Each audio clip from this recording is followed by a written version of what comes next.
ఎత్ర నార్యంతు పూజ్యంతే రమంతే తత్ర దేవతాః అంటూ విశ్వసిస్తూ వస్తున్నటువంటి సంస్కృతి మనది. అదేవిధంగా మహిళలకి పెద్దపీట వేస్తూ వారిని గౌరవిస్తూ వస్తున్నటువంటి భారతీయ సాంప్రదాయం మనది. దానికి భిన్నంగా ప్రసన్న కుమార్ రెడ్డి గారు వారు ప్రశాంతి రెడ్డి గారి పట్ల చేసినటువంటి వ్యాఖ్యల్ని నేను గట్టిగా ఖండిస్తున్నాను.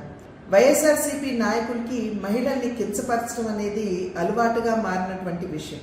అమరావతిలోని మహిళల్ని మరి మనం నోటితో కూడా చెప్పలేనటువంటి భాషలో వారిని కించపరచడం, అదేవిధంగా శాసనసభలో ఉన్నటువంటి మహిళల్ని శాసనసభ వెలుపల ఉన్నటువంటి మహిళల్ని సైతం వ్యక్తిత్వ హననం చేయడం మనందరికీ తెలియనటువంటి విషయం కాదు.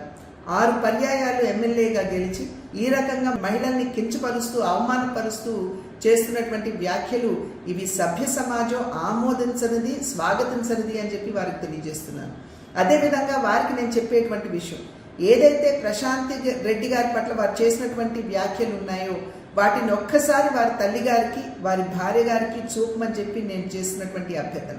వారు కనుక దాన్ని ఆమోదించినట్లయితే, వారి ప్రసన్న కుమార్ రెడ్డి గారి భాషను కనుక ఆమోదించినట్లయితే ఇప్పుడు నేను చేసేటువంటి డిమాండ్ని వెనక్కి తీసుకుంటానని చెప్పి నేను తెలియజేస్తున్నాను.